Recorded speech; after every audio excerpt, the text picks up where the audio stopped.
Olá, você está assistindo Marta Maria, a Boa Parte do Dia podcast, em colaboração com a Central das Escrituras. Meu nome é Ana. Eu sou a Carol. Eu sou a Laís. E eu, Letícia. Esse ano estamos estudando o Novo Testamento. Seguindo o cronograma do manual Vem e Segue-me. Lembrando que a nossa discussão é apenas uma complementação do seu estudo. Venha conosco e sinta-se parte dessa conversa. Bem-vindos a mais um podcast do Marta Maria. Hoje a gente está aqui com uma convidada super especial, a Richelle. E a gente vai apresentar um pouquinho dela. Ela é coach, ela é CRO, né? É Chief Revenue Officer de algumas empresas e treinadora. Conta um pouquinho, mais fácil você falar. Gente, quanta coisa para contar, gente. Tem livro publicado. Tem livro publicado, livro sobre análise de personalidade, combustível emocional, aquela substância que a gente precisa para poder andar, né? Que nem a gente bota combustível no carro, mas a gente não está botando combustível na gente algumas vezes. Sou responsável por várias empresas como CRO, então eu tenho que cuidar da parte de treinamento da equipe, de vendas, para que, né, o telefone tocar e para o pessoal acender a luz da empresa. Então, é um privilégio, muito bom mesmo. Eu tenho, de todos os meus clientes agora, um é membro da igreja e é muito interessante porque eu falo com ele, assim, você é o único momento do dia que dá para falar sobre a igreja. É até bem engraçado isso, mas membro da igreja, minha vida toda, minha avó... Nascida onde? Nascida no Rio de Janeiro, por isso chiado. Mas eu só falo chiado quando eu falo português. Quando eu falo inglês, eu não falo chiado. Já é não sei se é bom ou ruim, não, mas claro que é bom. Né, já é alguma coisa. Mas falo chiado por causa disso. E é bem interessante porque uma das coisas que eu tenho mais orgulho da minha história é o fato de que minha avó sonhou com os missionários. 2 semanas depois, os missionários bateram na casa do vizinho. Nossa. E ela foi lá para poder falar que o vizinho não está em casa e ela reconheceu eles do sonho e falou assim, vocês estão na casa errada. Vocês têm que vir para cá. Que incrível. Minha avó entrou, foi minha avó, minha bisavó e minha mãe se batizaram no mesmo dia. Uau! 3 meses depois, meu bisavô ainda estava vivo, né? Ele não queria ser batizado. E os missionários falaram para ele, você ama sua esposa? Ele falou, sim, então para você ficar com ela para sempre, você tem que entrar para a igreja, para vocês casarem no templo. E a gente nem tinha templo naquela época, né? No Rio de Janeiro. E é um privilégio, para mim é um privilégio. Geração, né? Mas para mim, acho que, verdade, isso é um privilégio ser membro da igreja, porque às vezes eu me pergunto como que teria sido se eu tivesse que fazer todas essas mudanças sozinhas, né?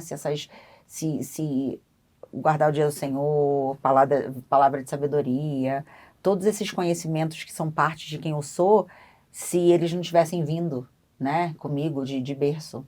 Eu fiz as escolhas, eu digo que não é porque eu nasci na igreja que foi fácil, eu sou convertida ao evangelho, ainda tem outros mandamentos para ser convertida neles, né, tem uns que a gente vai falar hoje agora que eu preciso ser convertida neles, né? Então eu sou conversa nesse sentido de que eu busco poder entender o que cada mandamento vem para mim, significa para mim, mas eu acho que é muito interessante isso eu me sinto privilegiada de ser membro da Igreja de Jesus Cristo dos Santos Últimos Dias, nesses últimos dias, com tudo que está acontecendo no mundo, né? De saber da onde vem a verdade e aonde buscar amparo e socorro. Perfeito, obrigada. E a gente está sentindo falta da Ana também, que não está aqui, que é outra que ficou de férias um pouquinho. Daqui a pouco tem que ser eu e a Carol também. Também quero viajar. Bora lá. Então, assim, para vocês terem um pouquinho de entendimento, a gente vai tentar buscar sempre ter convidados com a gente, quando a gente não tem uma de nós, que dessa forma vocês escutam um pouquinho outras perspectivas também. Eu acho que vai ser engrandecedor para todos nós, né? Então, essa semana a gente vai estudar Mateus 21, 23. Só por isso também que a gente quer convidar. Também, é maravilhoso. Tapa-buraco, mas também outras perspectivas, obviamente. A gente aproveita, né? A gente aproveita aqui. Tapa-buraco e fazer uma montanha em Isso, cima. exatamente, verdade. Gostei dessa, gostei. Tapa-buraco, fazer uma montanha. Foi, hein? Adorei, Laís. Eu fui tapada pela Andresa, foi maravilhoso. Os buracos estão ótimos, hein, gente? Quanto mais, melhor. Bora lá. Então, a gente vai estudar Mateus 21 a 23, Marcos 11, Lucas 19 a 20, João 12. A semana que fala que eis que o teu rei aí te vem. Então, Então é bem interessante que a gente já falou um pouquinho sobre essas coisas na Páscoa, porque a gente está falando um pouquinho aí do fim do ministério de Jesus Cristo, e com a entrada triunfal, Mateus 21 já começa com a entrada triunfal de Jesus Cristo em Jerusalém. E era interessante lembrar como é que foi isso, né? Então ele chegou e pediu, olha, pegue ali um burrinho. Um jumentinho. Um jumentinho, isso, obrigada. E é interessante que em Mateus não fala, mas em Lucas 13... Deixa eu ver. Não, Lucas 19? Uhum. Isso, em Lucas 19 ele fala, na verdade, que era um jumento que nunca havia sentado alguém em cima dele. Então, e aí, quando... se você pensa em um jumento que nunca havia sido sentado antes, normalmente eles não sabem, né? Assim, eles precisam meio que ser treinados para poder carregar alguém. E aí aqui a gente já vê que o Senhor tem poder sobre todas as coisas, sobre todo o ser, sobre as coisas da terra, né? E falam que até o fato de colocar algo para ele sentar em cima, só de colocar aquelas roupas, também. E inclusive dele estar quieto quando ele entrou lá e o pessoal agitado. Diz que se você perguntar para qualquer fazendeiro, qualquer pessoa que cuida desse tipo de animal, eles falam que é impossível um jumentinho ficar bonzinho do jeito que ele ficou ali, né? E isso não foi treinado, né? E não foi treinado. Isso mostra o poder do Senhor. E isso também a gente pode pensar que o Senhor está com a gente em todos os momentos para a gente poder fazer o impossível, né? O Senhor, Ele está com a gente, Ele quer que a gente vença os nossos desafios, né? Ele vai estar lá com a gente pensa que a gente não é capaz, né? A gente tem aquelas dúvidas da nossa capacidade, ou do que a gente pode desenvolver. Porque se Ele nos chama é porque Ele sabe o nosso potencial. Ele conhece a nossa natureza, né? Então ele vai poder nos ajudar, nos guiar. Que lindo, né? Ele é o Deus do impossível, né? Ele não é o Deus do fácil. Ele não, né? Por que chamar um adolescente para matar um gigante, né? Porque um homem de 100 anos para ser o pai de Isaac, uma mulher que não podia ter filho para ser mãe de um profeta, né? Uma virgem para ser mãe do Salvador. Acho bem interessante isso da gente pensar de que ele é o Deus do impossível. Perfeito. Muito legal, perfeito. E aí outro simbolismo aí hebraico também, né, que o jumento ele representa a humildade e a submissão.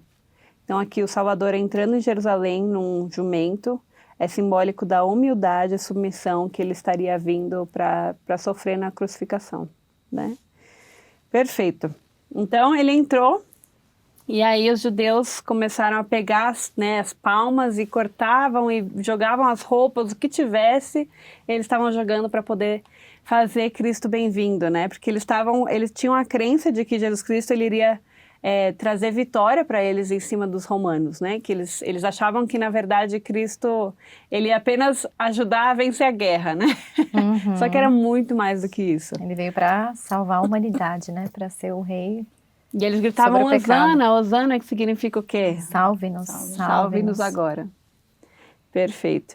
E aí, então, E é interessante falar que eles falavam Hosana, filho de Davi. Era uma profecia já, né, que está escrito em Isaías. Tá aqui no celular, porque eu tinha separado.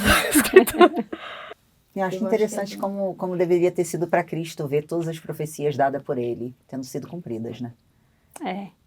Às vezes ele falava coisas que era ele citando ele mesmo através de outra pessoa. Eu acho isso incrível, né?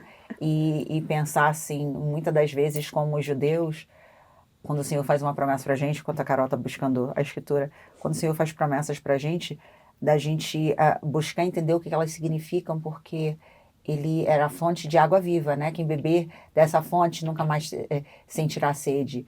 E muitas das vezes o que a gente busca é aquele milagre momentâneo, é resolver aquela situação de agora, que era o que eles estavam pensando. E ele, sem ele, né? Sem ele nada faz sentido, né? É por causa dele que todas as coisas são possíveis, que o arrependimento é possível, que a vida eterna é possível,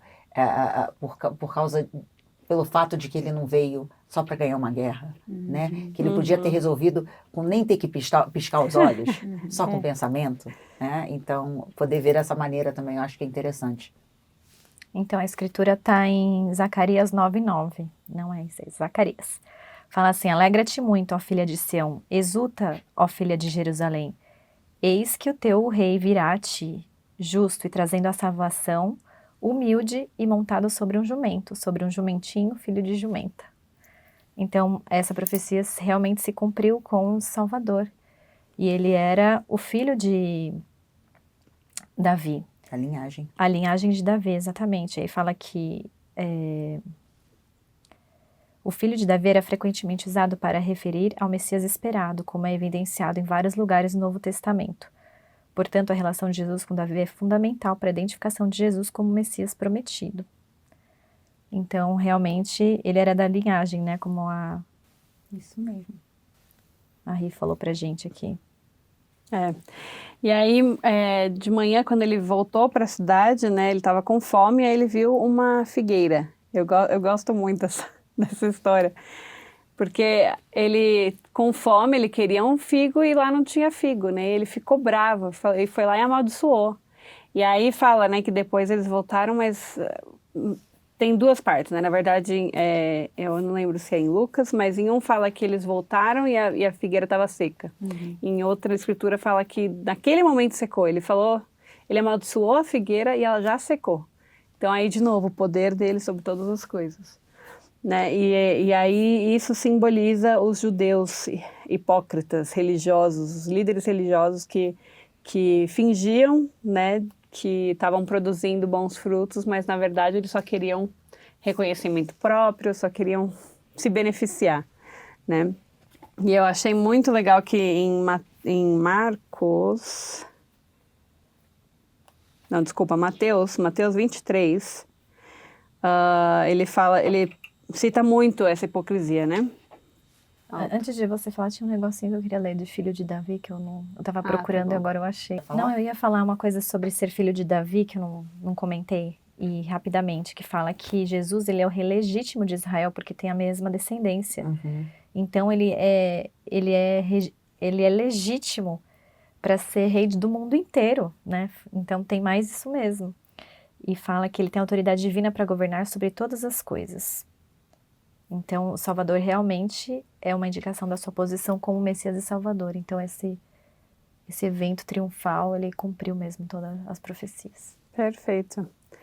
E aí, então, no capítulo 23, na verdade, antes de vamos indo e voltando.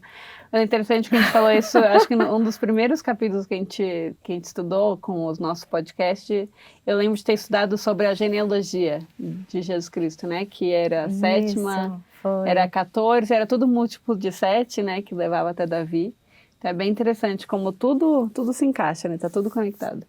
Inclusive, até o jumentinho também tem uma profecia que quando o rei Davi estava para morrer, no seu leito de morte,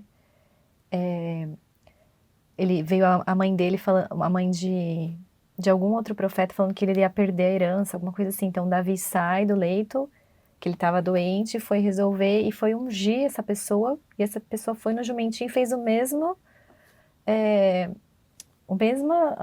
percurso com o jumento que Jesus fez. Então, isso é muito interessante, tá no estudo do Tyler e do Taylor, para quem quiser assistir do Central das Escrituras. Que tem em português também, né? Tem em português. Tá legendado, né? Legendado. Tá certo. Então, lá no capítulo 23... A gente não consegue mover. Não, é que eu achei muito interessante. Quando eu estava estudando, eu falei, gente, como Cristo tá bravo, né? Assim, porque ele fala muito deles serem hipócritas. E ele começa lá no 3, ele diz, observai, pois, e praticai tudo o que vos disserem, mas não procedais em conformidade com as suas obras, porque dizem e não praticam. E aí no 5, e fazem todas as obras a fim de serem vistos pelos homens, pois trazem largos filactérios e estendem as franjas das suas vestes. E amam os primeiros lugares nas ceias e as primeiras cadeiras nas sinagogas. Lembra da questão da franja, né? Que era a franja de escritura. Aquelas franjas penduradas, era aquilo que eles usavam para poder mostrar que eles oravam. Então era chocante não ter franja Não na sabia? roupa. Né? Não sabia. E aí no 12 ele fala, e o que a si mesmo se exaltar será humilhado, e o que a si mesmo se humilhar será exaltado. E aí no 13, 14, 15, 16, 17, ele faz uma interjeição sempre no começo, né? Mas ai de vós, escribas e fariseus hipócritas. Ai de vós, escribas e fariseus hipócritas. Ai de vós, escribas e fariseus hipócritas. Ai de vós, condutores cegos, insensatos e cegos. De novo no 19. Insensatos e cegos. No 23. Ai de vós, escribas e fariseus hipócritas. No 24, E ele fala aqui cegos. no 23 ele fala de pagar o dízimo de hortelã, de duendro e cominho, que eram as plantinhas menores que tinham. E Então, eles assim, não cumpriam, e eles não tinham misericórdia, não tinham fé. Então, bem interessante. Mas é interessante que até o 20, não, até o fim desse capítulo, né? Então ele fala, condutores cegos, ai de vós, escribas e fariseus hipócritas de novo, fariseu cego, ai de vós, escribas e fariseus hipócritas, ai de vós, escribas e fariseus hipócritas, serpentes, raça de víboras, e no fim, Jerusalém, Jerusalém, que matas os profetas e apedrejas os que estão enviados, os que te são enviados. Então, quando eu estava lendo isso, eu falei, nossa, imagina o nervosismo de Jesus Cristo ali, né? O tanto que ele queria ensinar nesse momento, né? De falar, pô, eu tô aqui, eu vim aqui porque vocês queriam que eu viesse, mas vocês não reconhecem que eu sou o Messias, né? E aí, tudo que ele fala, continuando cada uma dessa interjeição, é muito importante também, né? Lembrando que eles estavam tentando Jesus o tempo inteiro, eles estavam sempre querendo, né? E ele deixou essa lição para eles e para hoje, para a humanidade, né? A gente vai falar sobre a segunda vinda no próximo episódio. E isso aqui é uma preparação também para tentar abrir o olho do mundo. O mundo como que tá... Ai, mundo! E o orgulho, né? Porque eles não queriam. Ele fala aqui da questão de quantas vezes eu quis ajuntar os teus filhos como a galinha junta os teus pintinhos debaixo das asas. E os pintinhos, eles sempre vão para debaixo das asas da galinha. Não tem essa. E a gente não, o ser humano não, a gente se deixa levar pelo homem natural, é bom, no caso eles ali, né? E Todos nós. Todos Em algum nós, momento, sim, claro. com certeza. Senão Mas a gente ia assim, ser hipócrita. Dizer que a gente né? não faz, né? A gente é fraco e se arrepende.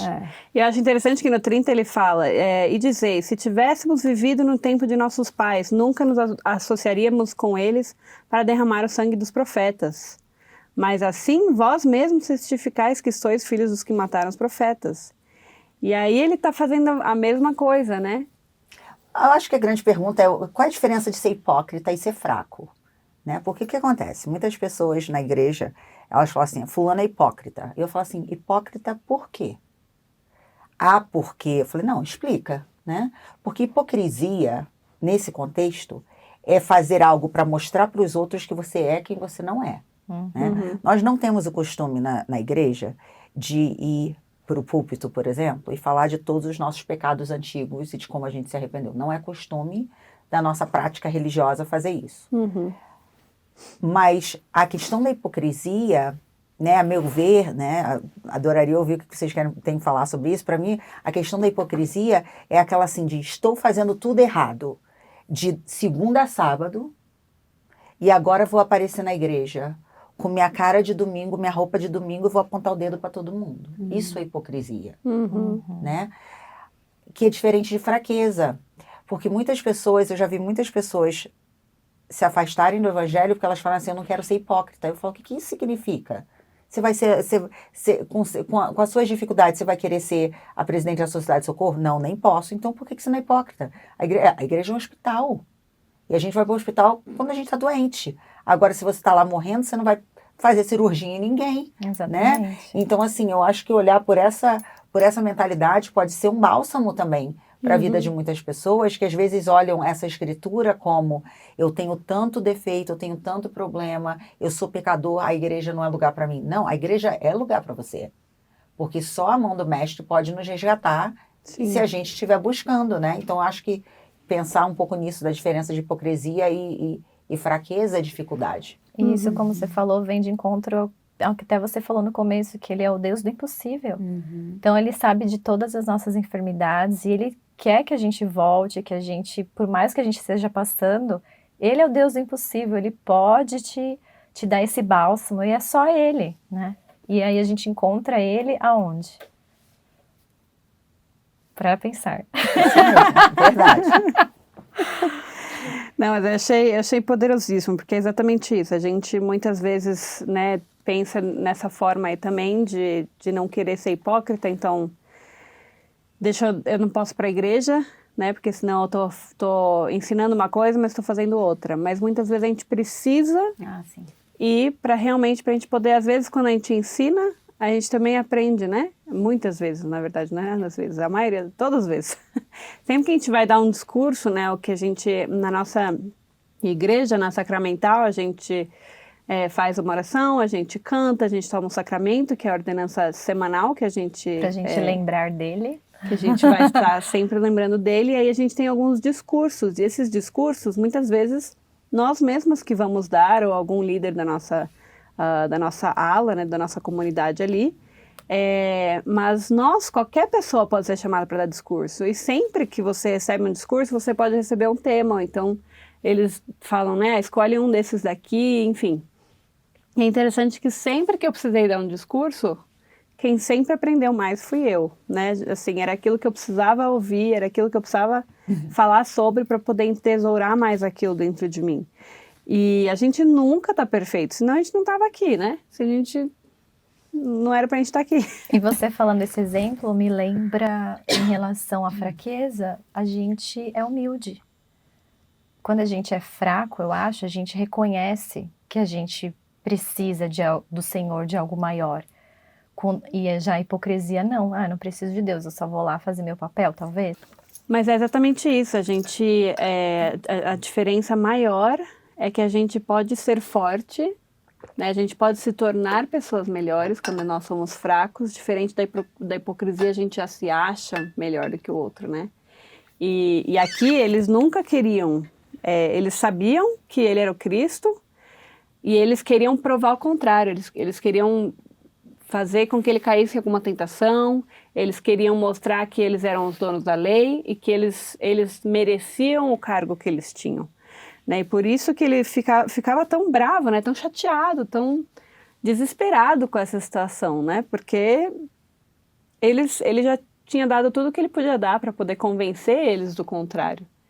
E não, e mesmo assim eles queriam continuar com a ideia de que ele era apenas um profeta ou alguém que se dava a entender que era Messias, mas não era, que ele estava enganando o povo. E eles só se apegavam à lei de Moisés, eles não estavam abertos para a nova revelação, para os novos conhecimentos. E isso atrasa também o nosso progresso espiritual. Se a gente não está aberto para ter novas revelações, né? A nossa igreja é uma igreja de revelação viva, e isso que eu amo, sabe? Porque a gente aprende cada conferência, a gente é tocado num ponto que a gente precisa melhorar. E assim, sobre o erro, faz parte da vida. A gente vai errar, tentando acertar, mas a gente vai errar, né? E a gente ter esse princípio de ser ensinável e de precisar do Senhor para nos ajudar na nossa fraqueza, tem aquela escritura, né? Que fala que Ele doa a fraqueza aos homens, a fim de que Se tornem humildes. se tornem humildes. E aí fala que aquela fraqueza pode se tornar uma fortaleza. Olha aí o Deus do impossível, não? Isso Com mesmo. certeza. Eu, só voltando na questão da hipocrisia, tem um discurso que eu gosto muito, do presidente de Dorf, que chama Venham, juntem-se a nós. Ai, adoro esse. Amo esse discurso. Eu estava na missão, era missionária. Então, foi um discurso que me marcou muito. Ele diz assim, alguns podem dizer, conheço um membro de sua igreja que é hipócrita. Eu jamais me afiliaria à igreja que tem alguém como ele como membro. Se você definir hipócrita alguém que não consegue viver perfeitamente aquilo em que ele acredita, então todos somos hipócritas. Nenhum de nós é totalmente semelhante a Cristo como sabemos que deveríamos ser, mas sinceramente desejamos vencer nossas falhas e a tendência de pecar. Como nosso coração e nossa alma ansiamos tornar-nos melhores com a ajuda da expiação de Jesus Cristo. Se é isso que você deseja, então, independentemente de suas circunstâncias, de sua história pessoal ou da sua força de seu testemunho, há lugar para vocês nesta igreja. Venha, junte-se a nós.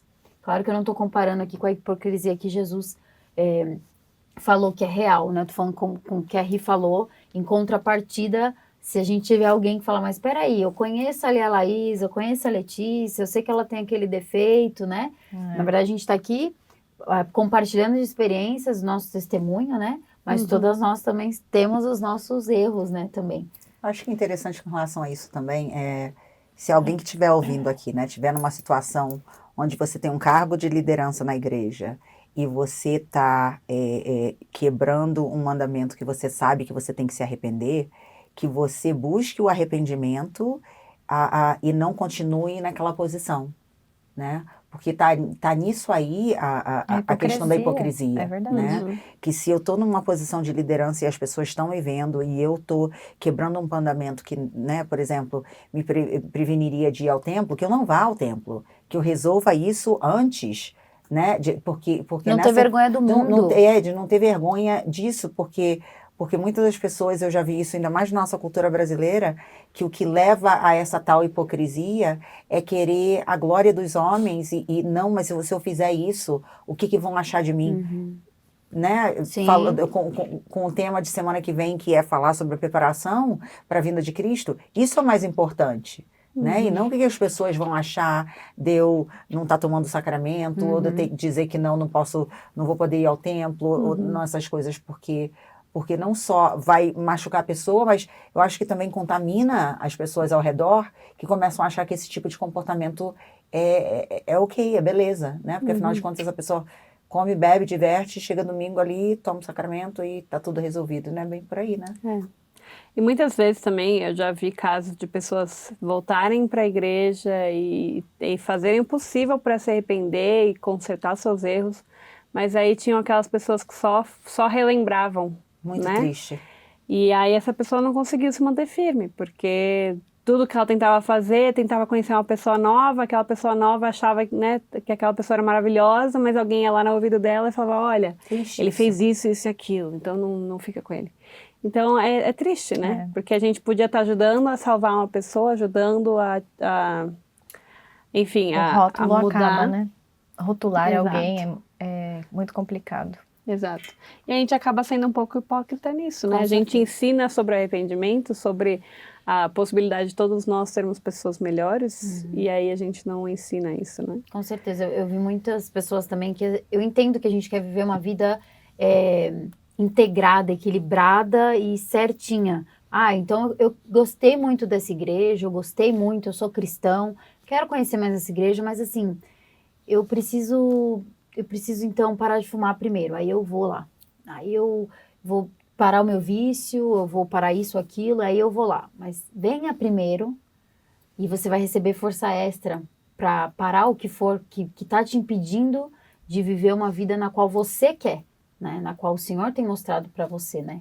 Então, eu vejo muito disso também, tipo, mas eu não quero ser hipócrita, eu não vou na igreja, eu tô fazendo tal e tal coisa, venha.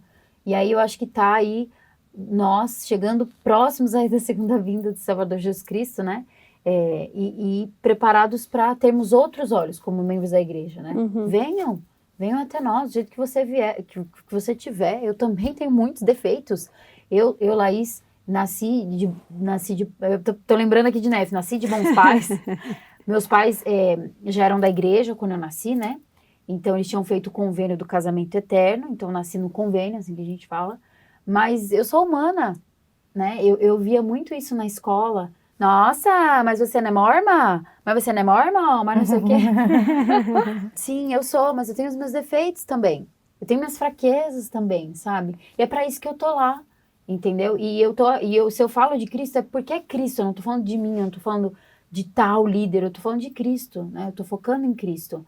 Então, juntem-se a nós. Se você estiver assistindo aí e talvez isso que a gente está falando de chamar a atenção é porque é um sinal para você conhecer a igreja, vir aos domingos, e se você não está indo muito, se você está desanimado, se tem algum irmãozinho ali que te incomoda, foca em Cristo, né? Cristo é o nosso Salvador. Ele, aqui nas Escrituras, não teve vergonha, ele chamou a atenção, hipócritas. Então, todos nós sentimos que nós temos nossas fraquezas, né? Então, deixa que Cristo cuida daquelas pessoas que tem seus defeitos, mas... Reclame direto com o dono. Exato. Vem, se Faz junta a oração nós. e continua. Exato. Daí a gente entra um pouco nesse tópico de Jesus Cristo é meu rei. Eu acho que perfeito. Segue aí. Mesmo. Então, quando ele chegou em Jerusalém, poucos dias antes de cumprir a expiação, aqueles que o reconheceram como rei mostraram sua devoção, ungindo-o, né? Você pode explicar um pouco mais pra gente essa parte aí? Então, eu já meio que falei, né? Mas pode falar mais, porque a gente adora essa parte. Então tá, quando Cristo... claro, Letícia. Ai, então tá. Não, calma, vê outra tudo que eu perspectiva, tinha pra então. falar, eu já tinha falado. Não, mas é que Porque aquilo que você quando ia Cristo é meu comentar rei, de... fala que... Por que ele é meu rei? Porque ele teve a descendência direta de Davi. Uhum. Então ele veio, ou seja, e você mesmo falou que eles estavam pensando que ele veio para governar eles como um rei. E não, ele é o meu rei. Ele é o meu rei, o teu rei, ele é o rei de todo mundo, é o que eu tinha dito. E aí, mas a gente Aí tinha como que eu falado um falo pouquinho isso? sobre Maria. Não, Não, nem foi isso que lembro você dessa falou. parte. Eu não Isso vou mesmo, tirar nada, isso gente, tá mesmo. tudo certo. Não, da parte da unção, eu acho que no break você Assim, tinha falado naquela parte da unção. Da Era Marta e exatamente Maria. isso que eu queria. Mas isso foi antes. Foi antes deles irem. Eles Não, estavam Tá tudo certo. eles estavam lá em Betânia. Uhum. A gente não precisa da ordem cronológica, tá tudo A gente certo. precisa falar da bom. unção, porque isso. Não, porque a unção com óleo é feita a reis, né? Tem um significado com relação a isso. O óleo era muito caro, né? Não era uma coisa, se eu não me engano, com a unção de Cristo, o óleo podia pagar por um ano, né? Para ajudar os pobres. Isso uma foi coisa- a Marta e a Maria, quando receberam Cristo na casa deles. A Maria, ela, né, ficou nos pés do Salvador e ungiu ele com os cabelos, né? Passou óleo. E disse que era um óleo tão caro. Era um óleo que veio do Himalaia, inclusive. E viajou muito para chegar lá. E era o preço de como se fosse 300 dias de trabalho. Então era muito dinheiro, né? Tanto que em João que fala, vamos pegar a escritura aqui. Aqui, João 12, no 3, você pode ler para nós, Rê? Posso. Então Maria, tomando uma libra de unguento de nardo puro de muito preço, ungiu os pés de Jesus e enxugou-lhes os pés com os seus cabelos e encheu-se a casa do cheiro do unguento. E é interessante, né, que isso foi... A Maria, eles já reconheciam ele e falam que ele estava num bairro tão pobre, mas deram sempre o melhor para ele, porque realmente ele era o rei dos reis. E depois ele fez essa entrada triunfal, né, cumprindo a profecia que estava no Velho Testamento.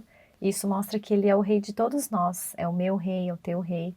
É tão interessante isso, porque eu já vi muitas pessoas falarem assim, mas sua igreja investe tanto dinheiro nesses templos, por que não dá esse dinheiro para os pobres? A igreja dá muito dinheiro para o pobre. Aí, o fundo o sistema humanitário da igreja ajuda muita gente, ajuda gente que não é da igreja, não é só para quem é membro da igreja. Mas por que então a gente tem uma necessidade, como membros da Igreja Jesus Cristo dos Santos dos Últimos Dias, de criar templos com edifícios tão bonitos, né, tão caros como foi o do Rio de Janeiro? Isso. Até brincam que deve ser porque é prova de bala, né? Você no Rio de Janeiro.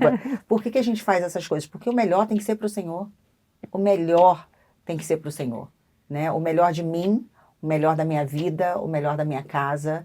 Então, Marta e Maria aqui estavam mostrando que elas reconheciam quem ele era e não tinha investimento que ia ser pouco para poder reconhecer ele, né? Muitas das vezes no mundo as pessoas celebram celebridades de televisão. Minha mãe costumava falar, você não vai... Se a rainha te chamasse lá no palácio, você ia estar com a sua melhor roupa. O que a gente faz por Cristo, né? O que mostra exatamente dele ser o nosso rei. Então, nas escrituras, lá atrás, isso foi mostrado com 300 dias de trabalho em valor de óleo. Agora a pergunta é, na nossa vida, como que isso está sendo mostrado? Né? Verdade. Gostei muito da analogia. Qual é o óleo que a gente está preparando para o Salvador, né? Que se ele viesse hoje aqui, né? Como eu receberia ele na minha casa? Não que eu tenha que ter nada de bom, mas como está a minha vida pura, né? Eu invisto 2 horas no Netflix, mas não invisto 30 minutos nas escrituras. Sim. Tem muita coisa, né, para pensar. E, inclusive, fala que Judas Iscariotes, quando ele viu que elas deram, né, esse óleo tão caro para Jesus, tá no versículo 4 que fala... Na verdade, no 5, o Judas Iscariotes diz o seguinte, em João 12. Por que não se vendeu este unguento por 300 denários e não se deu aos pobres? E a gente ouve muitas pessoas fazerem esse tipo de comentário, né? Por que a sua igreja constrói templos tão ricos e não ajuda os pobres? Ou então, por que eles têm aquele shopping lá em Salt Lake, né? Gastaram milhões e aí não ajudaram a África, enfim. Eu já escutei isso é uma tanto. falta de entendimento tão grande, porque pobre não ajuda pobre. Quando você não tem, você não se ajuda e você não ajuda ninguém, né? Então, como instituição, para a igreja poder fazer tudo que a igreja tem que fazer, né? Nós, como membros, pagamos os nossos dízimos. Então, eu acho muito interessante isso, porque eu nunca vi pobre. Vamos tentar organizar os pensamentos para não falar bobagem aqui. A ideia é simples assim: se eu não tenho, eu não consigo fazer por mim, eu não consigo fazer pelos outros. Então, para a gente poder, a igreja precisa, está escrito lá em Doutrina e Convênios, a igreja precisa ser independente para que a igreja possa fazer pelos seus e pelos outros, né? A igreja não precisa de ajuda de governo, a igreja não precisa de ajuda de chefes de Estado para poder fazer o que a igreja precisa fazer por ela mesma, por seus membros e para ajudar os outros. Então, isso é importante também de pensar. Porque quando a gente está no avião, por exemplo, se você tiver algum problema, a máscarazinha vai cair, você primeiro tem que colocar em você. Isso mesmo. Para você ajudar quem está do seu lado. Então, E a igreja, ela dá muitos cursos de autoeficiência, Muito. tem programa de Pathway que a gente já falou. Eu estou trabalhando agora no Perpétuo, na parte financeira daqui, e eu vejo, assim, o investimento que eles fazem para ajudar, países, muito dinheiro para ajudar as pessoas a estudarem, e aí eles recebem sem juros, enquanto, a pessoa está estudando. Depois de 6 meses que a pessoa se forma, daí pode ter um pouco de juros em alguns países. Para ajudar a fazer para outras pessoas. E ainda pode ter um desconto quando você aplica. Ai, gente, é tanta coisa que você fala, gente, que perfeição de instituição. Mas voltando aqui, e aí Cristo, ele viu quando Judas fez essa pergunta, né? Porque ele era o responsável pela parte financeira. E aí no 6 fala que o João, né, ele quis mostrar pra gente meio que o Judas ali o que ele estava fazendo. E fala assim, ora, ele disse isso não pelo cuidado que tivesse dos pobres, mas porque era ladrão e tinha a bolsa e tirava o que nela se lançava. E aí Cristo, vendo que, né, a injustiça, né, de alguém criticando o outro, ele usou umas palavras, né, como sua sabedoria, como sempre a sua sabedoria infinita, ele fala no 7, disse, pois, Jesus, deixai-a, né, e aí fala, para o dia da minha sepultura guardou isto, mas enfim, ele só fala, deixai-a, ela tá fazendo o que é certo, e na tradução de Joseph Smith, a gente foi pesquisar, fala bem mais a fundo sobre isso. Então, bem legal da gente falar, né, e tudo isso a gente falou sobre a unção, né, que começou lá, né, que as pessoas já reconheciam, e depois ele fez a entrada triunfal, e as pessoas realmente ungiram. E ele foi direto para o templo, né? Isso foi bem interessante. Estava todo mundo esperando que ele fosse para outro lugar. Ele foi diretamente para o templo. Pilar? E na tradução de Joseph Smith, ele fala, porque ela preservou este unguento até agora, para que pudesse ungir-me em sinal do meu sepultamento. Então, né, ela sabia o quanto ele era importante. Ele era o rei dela, né? E aí ela usou o melhor que ela tinha. E a gente muitas vezes escuta também histórias de missionários que vão, né, para casa das irmãs, lá no Brasil principalmente, a gente dá tudo, né, assim, o melhor frango, o melhor carne, o que tiver de melhor, as irmãs, principalmente aquelas que têm menos, são as que dão mais, né, então eu perguntei para o meu marido uma vez, né, aonde que você comia melhor? Ele, nossa, nas famílias mais humildes. Lá era onde eu me sentia um rei. Porque ele estava representando a Jesus Cristo, né? Que importante essa lição, né? Que a gente aprende com essas pessoas. Que elas realmente sabiam que Jesus Cristo estava ali. Nesses elders, né? Que estão pregando a palavra, que estão sendo representantes de Jesus Cristo. Que sejamos mais assim também, né? Que possamos reconhecer essas oportunidades de poder servir os missionários, que são representantes de Jesus Cristo. Então, sempre perto de nós. Os nossos chamados também. Acho que quando a gente, né, prega o evangelho, que seja nas pequenas coisas, a gente sempre pode dar o nosso melhor também, né? Por que deixar sempre por último, né? Verdade. Eu acho que elas fizeram muito isso também porque elas amavam, né? Elas sabiam quem ele era e reconheciam, como você falou, né, que ele era o rei. delas, da vida delas. E quando a gente ama, a gente cuida, né?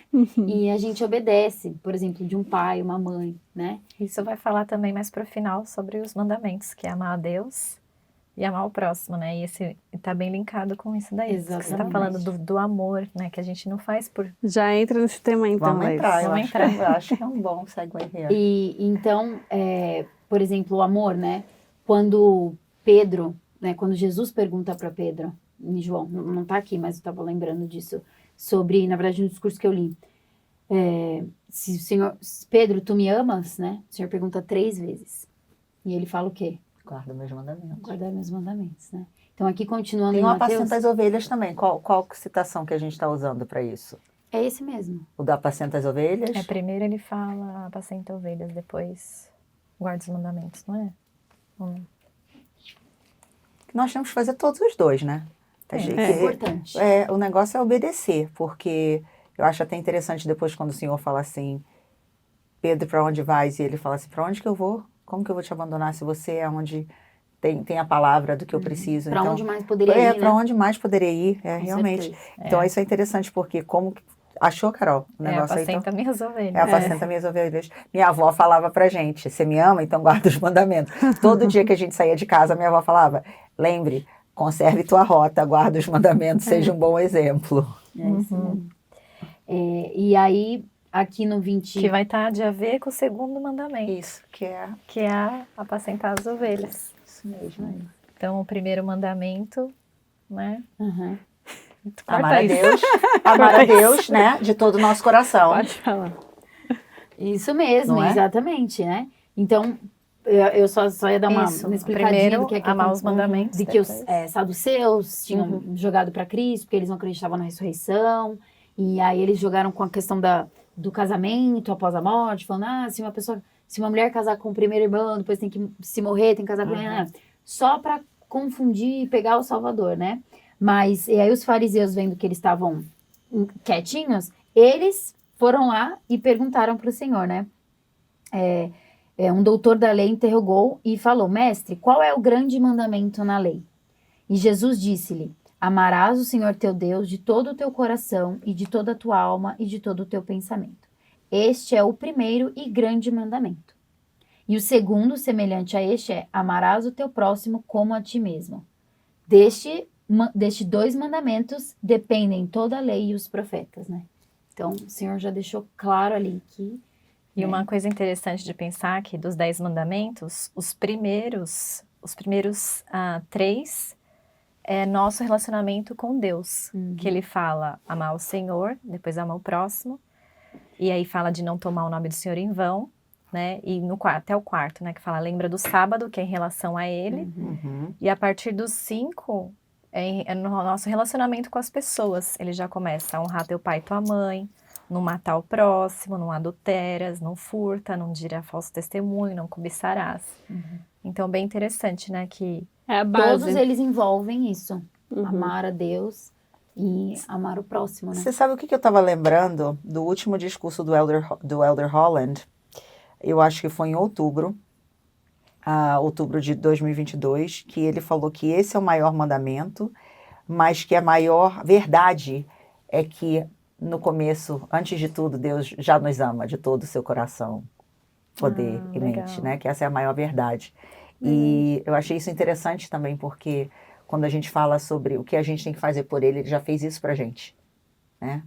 Então, poder pensar de que fazer isso, de amar a Deus de todo o meu coração, de todo meu poder, de toda a minha intensidade, de tudo que eu vivo, sabendo que Ele já me ama a esse nível, porque Ele mandou o seu filho para sofrer por mim, né? O filho perfeito, o obediente, aquele que levantou a mão e falou, manda eu que eu vou.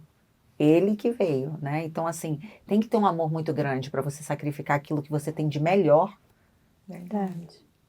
por todo o resto, né? Pelos bons e pelos ruins. Eu acho isso interessante também. Muito legal. E vai até de encontro também que a gente falou, de dar o melhor para o Senhor. Se Ele Claro. já deu o melhor dele para nós. Com certeza, com certeza. Aí uma coisa legal do estudo do Taylor Tyler também falando sobre o templo, que quando Cristo ele foi direto para o templo, a gente pensa que ele ficou indignado que estava tendo comércio, né? Realmente estava. Mas além disso, né, eles estavam vendendo os sacrifícios dentro do templo, quando que o comércio deveria ocorrer fora. Então as pessoas compravam animais naquela época para levar para o templo para sacrificar. Isso mesmo. E aí, então, tinha gente vendendo pombinha, coisa assim, sabe? E falou assim que o que mais deu a revolta em Cristo, porque meio que era um monopólio, porque quem viajava da Grécia, vinha de outros países, eles tinham que trocar a moeda. E chegando lá, cada ano eles estavam aumentando muito, eles estavam querendo extorquir o povo. E Cristo ficou muito indignado com isso, que eles tinham botar o preço que queria, e as pessoas vinham, né, numa viagem, não tem como você trazer um animal, um cordeiro, nem uma pomba, para você trazer tanto, né, viajar tantos dias para chegar no templo. E as pessoas faziam esse sacrifício. Então ele ficou revoltado também com isso. Achei bem legal esse ponto. Achei interessante passar para vocês. Na Páscoa a gente fez uma atividade com as crianças que a gente queria passar todos os dias com eles, né? E tentar explicar de uma forma mais divertida, simples. Legal. Então a gente fez, cada sala era um dia. E a primeira sala era do templo. E eu falei, como que eu vou ensinar para essas crianças o que Jesus Cristo fez ali, né? Porque eu não vou ter pombas, não vou ter tecido para, né, para tá sendo vendido, enfim. Aí na hora eu pensei, nossa, mas é interessante que eles estavam aqui vendendo tudo que eles iam precisar no templo. Então o que a gente tem aqui na capela? Eu peguei os Inários, livro de Mórmon, e pensei, imagina, você chega na igreja no domingo e a pessoa, você não tem livro de Mórmon? Toma aqui, vem. Ao invés de doar, ao invés de... O sacramento, R$3. Nossa, Um pãozinho. Ó, compra esse pão aqui pra você fazer o sacramento. Porque você quer cumprir um convênio, eles queriam cumprir um convênio e não podiam, porque era muito caro. E o Senhor sabia o que estava no coração, né? Também tem o outro lado da questão, que com os requerimentos, outras pessoas fingiam não ter para poder não dar o melhor, né? Então, volta aquilo que a gente está falando de amar a Deus, né? Para poder dar o nosso melhor em tudo que a gente for fazer. Né? Sabendo que o nosso melhor de hoje pode não ser o nosso melhor de amanhã. Ou o nosso melhor de hoje não é o melhor de ontem, mas ontem eu tinha mais do que eu tinha hoje para poder fazer. Isso me lembra muito da história da viúva, né? Que ela deu o melhor dela era nada comparado com os outros, mas não era a quantidade, é que os outros deram as migalhas, né? E ela deu E para ela tudo. aquilo era tudo. Ela deu tudo, né? E quantas vezes a gente vê isso nas escrituras com aquela outra viúva que o profeta vem e ela fala assim, eu só tenho esse pouquinho de farinha e de óleo, vou fazer só minha última refeição aqui, eu e meu filho vamos morrer. E ele falou assim, dá primeiro para mim. Não era para dar para o homem, era para dar para a causa, né? Para o que se acreditava. E a gente sempre é abençoado quando a gente dá o nosso melhor. Interessante, essa semana na ala, 2 pessoas fizeram cirurgias similares e a gente ajuda com o almoço, né? E eu falei assim, nossa, eu até pequei, eu acho, que eu falei assim, nossa, eu tô correndo tanto para fazer um almoço extra, sabe? E daí o Espírito já me constrangiu e eu falei, não, vou fazer. E eu fiz. Agora que eu vou fazer. Agora que eu vou fazer. E aí eu fiz gente... Você acredita que esse almoço rendeu por uns 3 dias para minha família? Porque eu falei, vou fazer bastante, que aí já dá para mim e tal. Então, assim, a gente é muito abençoado, sabe? E foi até uma lição para mim também. Porque às vezes é difícil a gente para fazer, que a gente né, trabalha, que tem os filhos, tem outras coisas. Às vezes planejar uma refeição é difícil, para mim. Sim. Então, não, né? Porque a concordo. gente quer comer bem, a gente quer... A gente Tem que quer pensar dar na o melhor proteína, também, né? não sei Sim. o quê. E você também não quer fazer um Não quer pratinho qualquer, né? Mas às vezes o seu melhor é o suficiente, né? O pouco que você tem. E só para finalizar do templo rapidão, Cristo, ele purificou o templo. E isso simboliza que ele purifica a nossa vida também. Então ele pode limpar tudo que a gente pensa que... Né, até esse meu pensamento que eu falei ali, Cristo pode limpar ele, né? Se a gente estiver disposto, ele tá lá para nos ajudar. Perfeito. É interessante que o tema é Eis que o teu rei aí te vem. E que a gente possa pensar um pouco mais sobre isso, pensar um pouquinho mais sobre quem é esse rei para você, né? Que você pensa quando você pensa em Jesus Cristo? Você quer dar o seu melhor? Qual que é o seu melhor? Né? E que a gente possa sempre tentar ser mais fraco do que hipócrita, né? Que a gente possa sempre procurar nos arrepender e seguir pelo caminho do arrependimento, ao invés de apontar dedos. E também, assim como a gente aprendeu aqui sobre o óleo consagrado, né? O óleo que ela usou para poder fazer a unção, que eu posso dar da minha vida, qual que é o óleo que eu estou colocando, né, para poder seguir a Cristo, e os 2 grandes mandamentos, né, que é a gente realmente amar a Deus com todo o nosso coração e o próximo, como a nós mesmos. Então a gente também precisa se cuidar, como a gente tem falado um pouco mais ultimamente. A gente falou até no episódio com a Andresa, né, semana passada, sobre que a gente também precisa cuidar da gente para a gente conseguir cuidar do próximo. Então, que a gente possa focar nisso essa semana aí, nesse próximo estudo. E muito obrigada a todos que assistiram. E, por favor, assistam semana que vem, que a gente vai falar um pouco mais sobre a segunda vinda. E tudo isso está culminando aí no fim da vida do Salvador. E, enfim, vem muita coisa boa por aí. Continuem firme no estudo do Vem Segue-me. Isso, estudem vocês mesmos para a gente poder apenas complementar o seu estudo. Não foque apenas nos recursos, né? É importante cada um ter o seu próprio estudo. Obrigada, Ri, por estar aqui com a gente. Obrigada, e saudade, foi um Ana. Tá certo. Tchau, tchau. Tchau. Aê! Oi.